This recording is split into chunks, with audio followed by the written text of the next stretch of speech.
교회의 본질이 무엇일까를 우리가 고민한다면 교회는 예수 그리스도의 몸이라고 얘기하고 있는 것처럼 또 에베소서는 만물을 충만케 하는 자에서 충만이라고 말씀하고 있는 것처럼 그래서 우리가 이 장에서는 신자로서 또 사도로서 또 교회로서의 그 정체성은 예수 그리스도의 향기다. 예수 그리스도의 냄새다. 여러분 오늘 얼마나 향기를 내고 다녔습니까? 그리고 우리가 지난주는 어떤 얘기를 했냐면은 우리의 존재라는 것은 세상적인 추천서가 아니라 세상적인 이력서의 문제가 아니라 우리 존재 자체가 예수 그리스도의 편지다. 정말 하나님을 모르면은 엄청난 그 심리적 압박감 속에 모든 사람은 우울할 수밖에 없겠다. 오늘 여러분들이 본문에 봤을 때 사도 바울이 하나님을 몰랐더라면 세상적인 우리 그런 얘기 있잖아요. 시스템, 그리고 이력서, 그리고 체계, 그리고 세상이 비추는 거울, 그리고 세상이 우리를 응시하고 있다. 그리고 세상이 만들어 놓은 언어적 구조라고 그래요. 그러니까 사도 바울도 그런 이제 하나의 갈등 속에 있는 거예요. 왜? 세상적으로 보면 바울은 몸도 해소하고 말도 어눌하고 머리숱도 없고 몸에 가시가 있어가지고 자꾸 쓰러지고 얼마나 우울했겠습니까? 그리고 세상 사람이 자꾸 세상적으로 죽고 저희는 사도권도 없어. 근데 바울이 이렇게 당당할 수 있었던 것은 그 안에 예수가 있기 때문에 예수가 있기 때문에 이 설교를 준비하면서 하나님을 모르는 자들은 얼마나 세상 속에 우울감 속에 살까? 예수가 없다면 우리도 맞서 싸워야 되잖아요. 그래서 오늘 사도 바울은 나는 예수의 편지라 예수의 향기다 그러거든요. 그들이 그 사도 바울을 응시하는 것은 사도 바울과 전혀 상관없는 거예요. 세상에 뭐 잘 먹고 잘 살고 돈, 명예 바울은 다 배설물로 여긴다 했잖아요. 다 해로 여긴다 그랬잖아요. 근데 그러한 것에 바울은 영향받지 않고 예수 그리스도 안에서 하나님의 뜻으로 부름을 받은 사도 바울, 나. 그리고 오늘 본문에 분명히 예수 그리스도의 향기다. 예수 그리스도의 편지다. 예수 그리스도의 냄새다. 세상 그 어떤 추천서에 내 존재가 영향을 받지 않는다. 그래서 먹물로 돌판에 쓴 것이 아니라 하나님 영으로 오직 육의 마음판에 쓴 것이다. 그러니까 우리가 하나님의 일꾼이라는 것은 새 언약의 일꾼으로 죽이는 율법 조문으로 하지 아니하고 살리는 성령으로 하셨다는 것입니다. 여러분 교회 직분 받으신 여러분 잘 기억해야 돼요. 옛 언약과 새 언약의 관계를 잘 알아야 돼요. 옛 언약 율법이라는 것은 뭡니까? 율법은 언제 주어졌죠? 율법을 이걸 잘 아셔야 돼요. 율법을 모르면 율법주의가 되니까. 행위 언약 이후에 율법을 준 거예요. 사실 율법의 기능에 있다 그랬잖아요. 율법은 선한 거예요. 율법은 이스라엘 백성들이 출애굽해가지고 약속의 땅을 가기 위한 은혜의 수단이에요. 그러니까 율법을 내가 다 스스로 지킬 수 있다면 말라기가 은혜롭게 끝나야 되잖아요. 아 그래 이스라엘 백성들이 성공했어. 그들이 약속의 땅 가나안 땅 들어갔어. 그들이 하나님 백성으로 잘 살았어. 그렇게 끝내야 되잖아요. 근데 말라기는 그렇지 않잖아요. 그리고 다시금 나와 같은 선지자가 올 것을 예언하고 있잖아요. 왜? 율법은 이미 타락한 이후에 줬기 때문에 선한 것이지만 그래서 율법은 우리에게 지키라고 되었지만 우리는 스스로 지킬 수 없는 것을 자각하도록. 그래서 에레미야 31장 32절 우리가 새 언약과 옛 언약을 얘기하고 있는데 그 옛 언약은 율법은 내가 그들의 남편같이 되었다 그래요.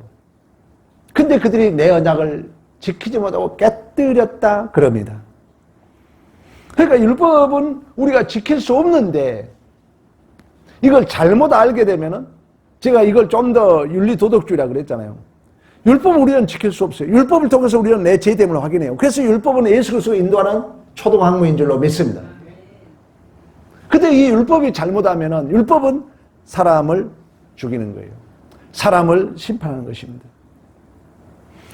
그러니까 그리스도의 은혜를 알지 못하면은 그런 의미에서 이 세상이 만들어 놓은 언어적 구조, 언어적 구조라는 것은 예를 들면 성공,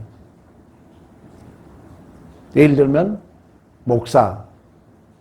그러면 목사는 뭐 이래야 되고 저래야 되고 그 환경과 전혀 상관없는 하나의 이미 힘의 원리에 만들어진 이걸 언어적 구조라고 그래요. 나하고 상관없는. 성공이 뭡니까, 여러분? 이게 시스템이라는 거예요. 내가 이 세상의 체계를 무시하자는 게 아니라 영적으로 바벨론적이고 에녹성 같은, 내가 예수를 알지 못한다면 이러한 그 억압 속에 얼마나 억압을 받겠습니까? 우리 나하고 가끔 상담했잖아. 예수를 모른다면 애들이 위에서 막 누르잖아요. 젊은 애들이. 그건 또 여전히 왕들의 전쟁 속에서 자기들이 이겨야 되니까 나이 분간하지 않고 막 함부로 하고. 우리 직장생활 안 해본 사람 이걸 덜 느껴요. 그러나 조직생활을 해보면 엄청난 억압이에요. 예수를 알면 그게 그때그때 해독 때문에 우리가 자유를 누리지만 그렇지 않으면 엄청난 억압이죠. 그래서 요즘에 이직률이 높는 거예요. 요즘 젊은이들이 그래서 대화를 안 해버린 거예요. 왜? 예수 안에서 그 해독의 능력이 없으니까. 그걸 성경은 뭐라고 합니까? 이러한 것들이 해독이 안 되면은 이제 내 마음에 상처로 쌓이는 거예요. 이걸 뭐라 했어요? 내 마음에 깔린 칩이라 그랬어요. 나도 모르는 사이에 살아오면서 깔려온 내 안에 프로그램이 깔려 있는 거예요. 나도 모르는 사이에 온갖 상처, 아픔이 깔려 있는 바이러스 같은 게 내 안에 깔려 있는 거예요. 깔려 있다는 것은 그런 치료가 가능하다는 거예요. 그래서 나도 모르는 사이에 여러분 심리 작용에 대한 공부를 했잖아요. 우리가 모든 게 인식하면 기억과 표현 이 세 가지 작동을 심리 작용이라 그러는 거예요. 뭘 인식하면 기억에서 그걸 해석하잖아요. 근데 기억에는 무의식과 의식이 있다는 거예요. 근데 이 무의식 속에는 우리는 그동안 살아오면서 여러분에 대하여, 여러분의 혹사에 대한 깔린 프로그램이 있어요. 그거 지워야 됩니다. 그게 자꾸 작동되니까 불평하는 거예요. 자꾸 그게 작동되니까 나도 모르는 사이에 원망하는 거예요. 왜? 우리는 이런 바이러스 같은 게 깔려있기 때문에. 그러나 예수를 모르면은 세상 사람들은 더 큰 억압 속에 그 상처와 아픔이 우리 안에 계속 누적되는 거예요. 미안하지만 우리 상담해보니까 똑같은 얘기잖아요. 둘 다 똑같아요. 끝이 없어. 자꾸 뭔 얘기합니까? 과거 얘기. 그 말은 뭐예요? 과거에 깔린 프로그램이 계속 작동. 그걸 여러분 철학에서 뭐라 하는 줄 아세요? 앵무시라 그러는 거예요. 지금 현실에 담임 목사와 상담하면 내가 예수 안에서 어떻게 해야 될까는 전혀 상관없이 과거 말로 계속 옛날 내 상처 이랬어요, 저랬어요. 이 프로그램 바이러스처럼 그걸 앵무시라 그러는 거예요. 오늘의 현실을 받아들이지 않는. 그게 바로 우리가 율법에 하는 기능이라는 거예요. 율법은 그날 심판해버리면 한 발짝도 더 이상 가지 못하는 거예요. 이랬어 해버리면 끝이야. 그래서 율법주의는 안 한다 소리를 많이 하는 거예요. 왜? 답을 그때 내려버리니까. 이거야 딱 답 내려버리면은 더 이상 가지도 못하고 오지도 못하고. 그래서 이제 방해꾼이 되는 거예요. 그래서 바리새인과 서기관들에게 뭐라 합니까? 너희가 성전에 들어오지도 않고 너 성전 문 앞에서 너가 예배 교회 생활을 하는 것 같지만 남까지 못 들어오게 한다. 우리 주님이 책망한 것입니다. 이처럼 옛 언약은 목적은 똑같아요. 새 언약이라 옛 언약이나 여전히 약속의 땅 가나안 땅을 끌고 가기 위함. 하나님이 우리의 아버지 되고 우리는 그의 자녀 되는 줄로 믿습니다. 그리고 그러면 새 언약은 뭐냐? 새 언약은 우리 고린도서 11장 한번 가봅니다. 11장 25절. 11장 25절. 직후에 또한 그와 같이 잔을 가지시고 이르시되 이 잔은 내 피로 세운 새 언약이니 이걸 행하여 마실 때마다 나를 기념하라. 또 누가복음으로 가봅니다. 누가복음 22장 20절. 저녁 먹은 후에 잔도 이와 같이 하여 이르되 이 잔은 내 피로 세우는 새 언약이니 곧 너희를 위하여 붓는 것이니라. 아멘.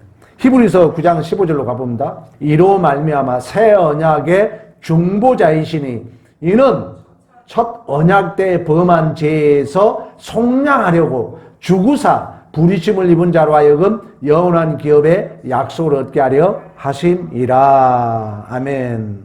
그러니까 새 언약은 우리 주님께서 우리를 대신하여 죽으시는 방법으로 성취된 줄로 믿습니다. 히브리서 9장 15절로 말하면 새 언약은 하나님께서 첫 언약 때 범죄한 죄에서 속량하려고. 첫 언약은 엄밀히 말하면 행위 언약이에요. 선악을 따먹지 말라 했는데 따먹었어요. 대표성 원리로 우리가 다 죽어야 할 자들이에요. 그 죄값을 속량하려고 우리 주님께서 우리 죄를 위하여 십자가에 죽으시고 이제 그 확증으로 뭘? 보혜사 성령을 우리에게 허락해 주신 새 언약의 내용이라는 거예요. 새 언약의 내용. 그러니까 바울도 이 사도직에 대하여 그런 믿음을 가지고 있는 거예요. 예수님께서 직접 자신을 부르셨고 새 언약의 일꾼으로 부르셨으며 그 언약의 내용인 하나님의 자녀됨이 마음으로부터 열매 맺는다면 당연히 그의 존재 속에서는 그 예수의 향기가, 예수의 냄새가, 예수의 편지가 증언되게 되어 있는 줄로 믿습니다. 자, 이러한 예수 그리스도의 편지, 향기 또한 냄새로서의 직분이라는 것은 이 땅에 외형적으로 나타나는 당시에는 추천서가 있었어요. 지금은 이제 그런 게 많이 없어지만 옛날에는 추천서가 있었잖아요. 지금도 물론 이제 이력서 내고 뭐 탄원서 내고 이런 것들이 다 어떻게 보면 그런 어떤 하나의 그런 어떤 문화적 배경을 가지고 있다 해도 과언이 아닐 것입니다. 그러나 이걸 이제 정신 분석학에서는 그걸 이제 언어적 구조다 또는 이제 시스템이다 또는 체계다 또는 응시한다. 세상이 이런 돈, 명예, 권속을 응시한다는 거예요. 그리고 그걸 자꾸 나를 비춘다는 거예요. 그러니까 나는 기가 죽을 수밖에 없어요. 왜? 나하고는 설치 엄밀히 보면 상관이 없거든요. 돈이 여러분 아파트 50평 10억, 20억이 나하고 뭔 상관이 있습니까? 내가 저 푸른 저 하늘에 그림 같은 집을 짓고 님과 함께 살면 행복하잖아요. 근데 우리는 이 응시에 자꾸 이제 내가 반응하다 보니까 서서히 내 존재를 잃어버린 거예요. 그리고 이 압박감 때문에 우리의 다 정신분석으로 우울감이 와 있는 거예요. 특히 우리 청년들은 옛날 같지 않잖아요. 옛날에는 기다려주고 인간적 관계가 이미 단절됐잖아요. 우리 청소년들은. 그러다 보니까 나도 듣는 얘기예요. 우리 선배 목사님이 그러더라고. 지금 대한민국이 300만 명 청소년들이 심각한 정신공황에 있다는 거예요. 왜? 이러한 세상적인 이러한 시스템에 우리가 갇혀 있기 때문에. 그러나 내가 분명한, 근래 내가 자주 여러분 내적 자아에 대한 얘기 했잖아요. 여러분 분명히 목표가 분명해야 됩니다.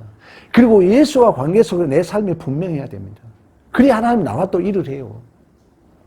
내가 비록 좀 어렵게 살고 내가 조건이 세상적으로는 좀 부족하다 할지라도 내가 하나님의 자녀라는 것, 나를 통하여 하나님 나라가 의가 이 땅에 확장되고 재현되는 내가 축복의 통로라는 것, 하나님이 나를 대리자 주인공으로 증인으로 명예롭고 복 있는 교회로 모든 삶을 줬다는 이 믿음, 이 믿음이 나에게 억압되어 오는 이 세상적인 것을 이기게 된 줄로 믿습니다. 바울이 지금 그 얘기를 하는 거예요. 이처럼 율법의 기능은 정죄하고 심판하죠. 도덕주의 얘기한 거예요. 율법주의 얘기한 거예요. 그건 여러분 그 안에 성령이 없으면 그렇다는 거예요. 근데 이 율법도 영광을 잃는데 그 오늘 본문의 7절에 그 얘기를 하는 거예요. 돌에 써서 새긴 죽게 하는 율법 조문의 직분도 영광이 있어 이스라엘 자손들은 모세의 얼굴에 없을 영광 때문에도 그 얼굴을 주목하지 못하였거든. 그 말은 뭐예요? 그리고 9절에 정죄의 직분도 영광이 있은즉, 이 말은 뭐예요? 모세가 출애굽하면서 시내산의 율법을 받잖아요. 하나님과 관계 속에서 얼굴이 광채같이 빛납니다. 그러나 이 영광은 잠시 없어질 영광이에요. 하나님 존재 자체가 영광이지 모세 얼굴이 영광이 아니잖아요. 그러나 그 영광스러움을 보여줘요. 그 율법을 받고 내려온 모세 얼굴에. 그래서 하나님이 또 그 하나님의 영광을 직접 보면 백성들 죽기 때문에 수건으로 가리잖아요. 이처럼 율법의 조문도 영광이 있었는데 하물며 새 언약의 영광. 예수께서 우리를 죽으시고 우리를 구원하시고 우리 안에 먹물로 쓴 것이 아니라 그 영으로 우리 마음의 신비에 새겨진 이 하나님의 새 언약의 우리의 직분자들의 그 영광스러움은 그 어떤 세상적인 것과 비교할 수 없는 줄로 믿습니다. 여러분, 율법은 내 죄를 제되게 하잖아요. 율법은 내 죄를 깨닫게 해요. 그래서 율법은 이 은혜 언약과 붙어 있는 거예요. 떨어지면 안 돼요. 떨어지면 율법주의라 그러는 거예요. 붙어 있다는 뭐냐? 율법을 바로 이해하면 주님 정말 나는 부족합니다. 주님 은혜가 필요합니다. 그래서 바리새인과 죄인 세리와 같은 이야기 하잖아요. 두 사람이. 그래서 자꾸 정죄를 해요. 심판을 해요. 주님 나는 저 세리와 같지 않습니다. 바리새인은 자꾸 자기를 기준으로 놓기 때문에 정죄하고 심판합니다. 그러나 세리는 주님 감히 얼굴을 들어 쳐다보지도 못하고 주여 저를 불쌍히 여기소서. 저는 죄인입니다. 마지막 절에 뭐라고 하면 성경에 누가 의인이냐? 세리를 의인을 한다는 거예요. 이처럼 율법은 정죄합니다. 심판합니다. 그래 율법을 바로 알면 율법은 예수 그리스도에 인도하는 초등학문 몽학선생의 역할을 한 줄로 믿습니다. 그러니까 이러한 율법 의 언약은 그 안에 성령이 없는 자들은 이 복음을 제대로 이해하지 못한 자들 율법이 은혜와 떨어져 있다는 거예요. 성경이 한 권이 두 권입니까? 그러나 이 율법이 우리에게 기능이기 때문에 지키라고도 했지만 지킬 수 없다는 걸 자각하도록 율법은 내 죄를 자각하도록 했기 때문에 율법은 예수 그리스도를 인도하는 초등학문이라고 말씀했던 것처럼 말씀을 들으면 이 두 가지 영화를 해요. 율법의 역할도 해요. 그러나 내 안에 성령은 누구에게 인도해요? 예수에게. 내 안에 성령이 예수에 대해 생각나게 하는 거예요.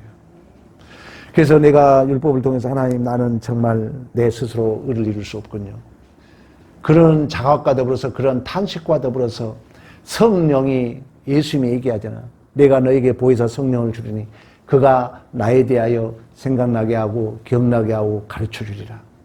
이 성령은 살리는 역사를 하신 줄로 믿습니다. 그래서 이 율법이 우리에게 참고서가 되고 우리에게 거울이 된다는 거예요. 여러분 다시 한번 얘기합니다. 무엇을 인식하면 내 기억에서 그걸 해석을 해요. 내 기억이 작동되어 의식과 무의식이 그래서 그 인식을 해석을 합니다. 근데 여기에는 의식과 무의식이 있다는 거예요. 근데 이 마음에 우리에게 오늘 본문에 얘기하잖아요. 하나님의 영으로 우리 육의 마음에 새겨진 줄로 믿습니다. 우리 마음 속의 성령이 예수에 대해 생각나게 한다는 거예요. 근데 우리는 조로의 목사가 그랬어요. 우리의 영혼이 한순간이라도 내 마음판 육의 신비에 새겨진 성령의 사역을 의지하지 않으면 악령에 붙잡힐 수 있다 그랬어요. 그래서 여러분들이 이해 문제, 자존심 문제, 옳고 그른 문제가 결부되면 성령이 전혀 개입이 안 된 상태예요. 그러니까 함부로 얘기하는 거죠. 근데 뭐라 했어요? 그 프로그램이 치료하려면 뭐냐? 말씀을 들으면서 그걸 봐야 돼요. 자기를 봐야 되거든요. 자기 잘못을 전혀 생각 안 하고 옛날에 저 사람이 옛날에 내 마음의 상처. 믿는 자들은 하나님의 조명을 받으면 모든 문제가 어디 있다 했어요? 나에게 있는 거예요. 나하고 화해를 하는 순간 나하고 자 그래 내가 아직도 이런 것도 못 참네. 내가 하나님을 믿는데 내 성령 우리 예수를 내가 증언해야 되는데 왜? 그 예수의 영이 살리는 영이 내 육의 마음의 신비에 새겨졌기 때문에 그 순간, 그걸 그게 받아들이는 순간 치료가 나타나요.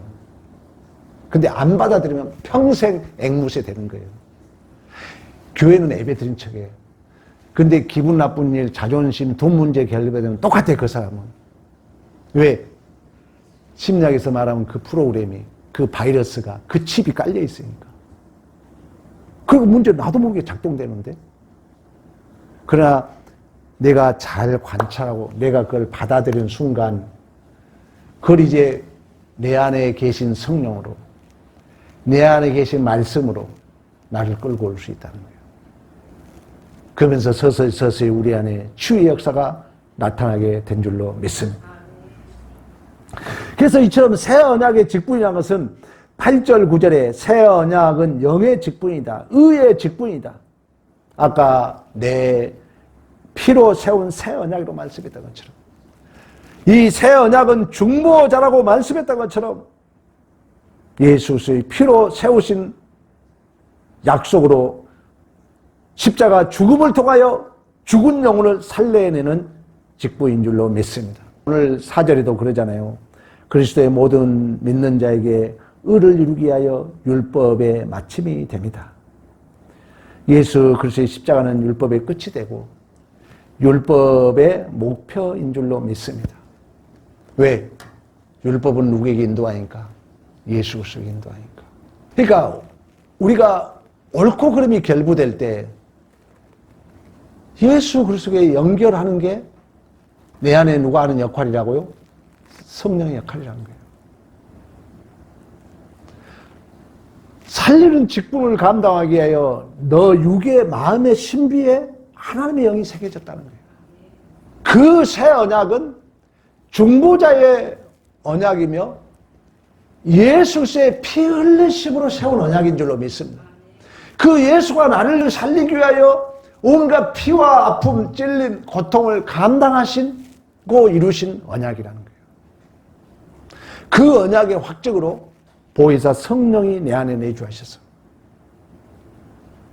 우리가 율법이 율법으로 끝나지 않고 율법이 예수로 인도한다고 말씀했던 것처럼 율법의 마침이 예수 그리스도로 말씀했던 것처럼 율법의 목표가 예수 그리스도라고 말씀하고 있는 것처럼 우리가 옳고 그른 문제가 결부될 때마다 내 안에 예수 그리스도가 증언되어야 할 줄로 믿습니다. 이처럼 여러분 우리 신자들이 받은 사명 직분, 교회 안에 받은 직분이 있잖아요. 사명이 있잖아요. 단순한 의무와 책임으로 부담이 아니라는 거예요. 명예롭고 복 있는 교회라 그랬잖아요. 하나님께서 친히 쓰시는 예수 그리스도의 편지 향기, 생명을 살리는 새 언약의 일꾼으로 명예롭고 복 있는 교회인 줄로 믿습니다.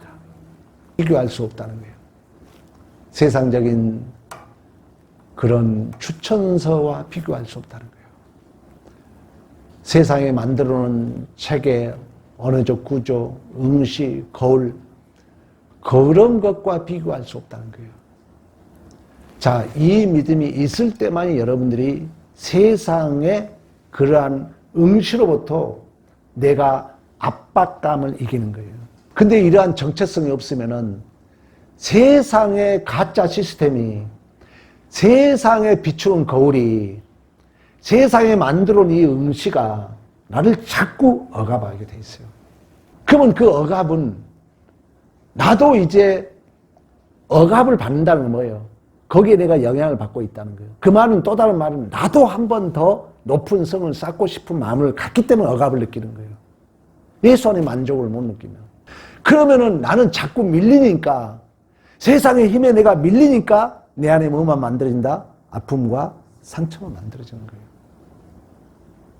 그게 이제 우울감으로 오는 거예요.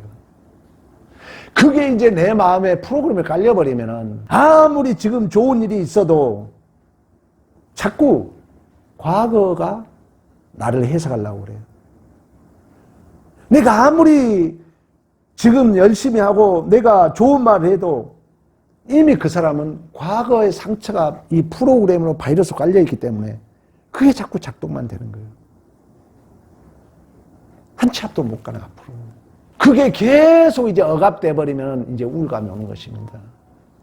그래서 인생 포기하는 거예요. 우리나라에 자살률 없잖아요.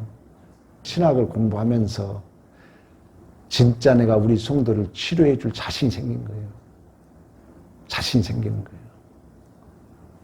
여러분들이 정말 설교를 들으면서 가장 중요한 나를 얼마나 관찰할 수 있느냐. 예수와 기준에서 세상 사람의 기준이 없으니까 자기를 못 봐요. 교회를 다녀도 말씀을 듣지 않으면 자기를 못 보는 거예요. 그럼 항상 남 탓하다 죽는 거예요. 모든 책임은 남에게 있는 거예요. 남에게 있다는 나는 지금 상처를 받고 있다는 거예요. 그런데 나하고 화해를 하게 되면 내 안에 해독이 되기 시작해요. 내 안에 자유를 누리게 돼요. 내 안에 내면적 자가 든든해져요. 그러면 누가 뭐라 해도 거기에 내가 크게 영향을 받지 않습니다. 누가 상처된 말을 해줘도 내가 크게 상처받지 않습니다. 왜? 내 내면적 자가 든든하면. 오늘 사도 바울이 내가 예수의 편지인데, 내가 예수의 향기인데, 내가 예수의 냄새인데, 너희들 아무리 세상적인 추천서로 얘기해도 나는 영향받지 않는다는 거예요. 왜? 하나님의 영이 육에 우리 마음의 신비에 새겨진 줄로 믿습니다. 그래서 사도 바울은 우리 디모데 전서 1장 12절 한번 찾아보겠습니다. 나를 능하게 하신 그리스도의 예수 우리 주께 내가 감사함은 나를 충성되이 여겨 내게 직분을 맡기심이니. 고린도 전서 4장 1절. 사람이 마땅히 우리를 그리스도의 일꾼이요 하나님의 비밀을 맡은 자로 여길지어다. 그리고 맡은 자들 구할 것은 충성이니라. 아멘. 여러분, 융이란 심리학자 이런 얘기를 했어요. 삶은 나를 위한 과제가 아니라는 거예요. 과제, 시험, 문제로 여기면 내가 부담이 오죠. 삶은 여러분들이 하루하루 삶을 주는 것은 의미를 더해가는, 내 가치를 더해가는 신령한 여정이다. 이런 얘기를 했어요. 저는 우리 교인들에게 명예롭고 복 있는 교회란 단어를 썼어요. 여러분의 삶이 나에게 부담으로 오면 안 됩니다. 내 아내, 내 자식, 내 남편, 또 내 직장이 힘들 수 있어요. 그걸 문제로 보면 여러분은 자꾸 억압만 당합니다. 근래 와서 가장 안타까운 것은 예수 그리스도가 여러분의 마음에 그때그때 해독이 안 되면은 어쩔 수 없어요. 그 프로그램은 더 나에게 짙게 깔리는 거예요. 그러면 그 사람은요, 교회는 다녀. 이렇게 만나면 밥을 먹고, 그래요. 그래. 근데 속에는 이미 이 프로그램이 짙게 깔려가지고, 진정한 교제가 아니에요. 껍데기로 그런 척만 해요.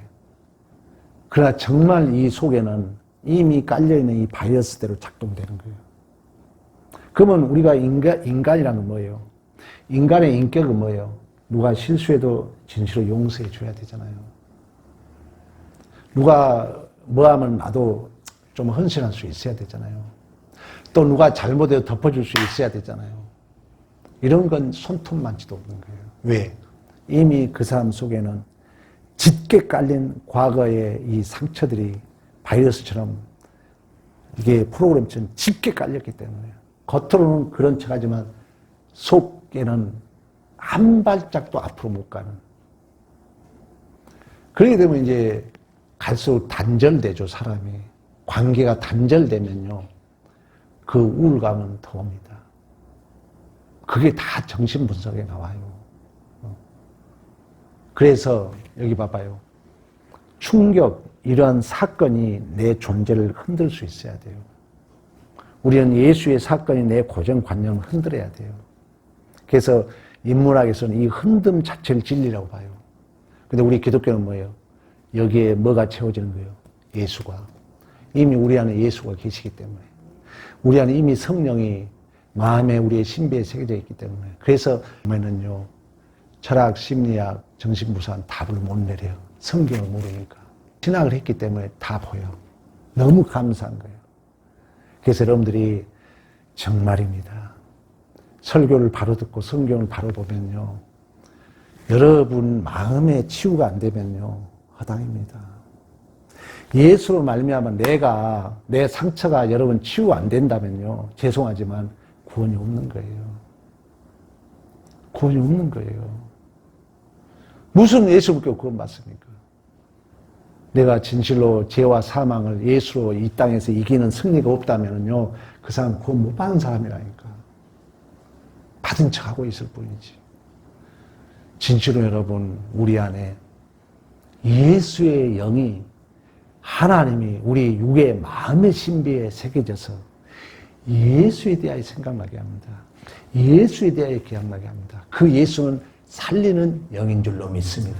여러분 자신도 살아나야 되고 이웃도 살리는 진정한 예수의 편지, 예수의 향기, 예수의 냄새로서의 승리하는 복된 삶이 되기를 간절히 축복합니다.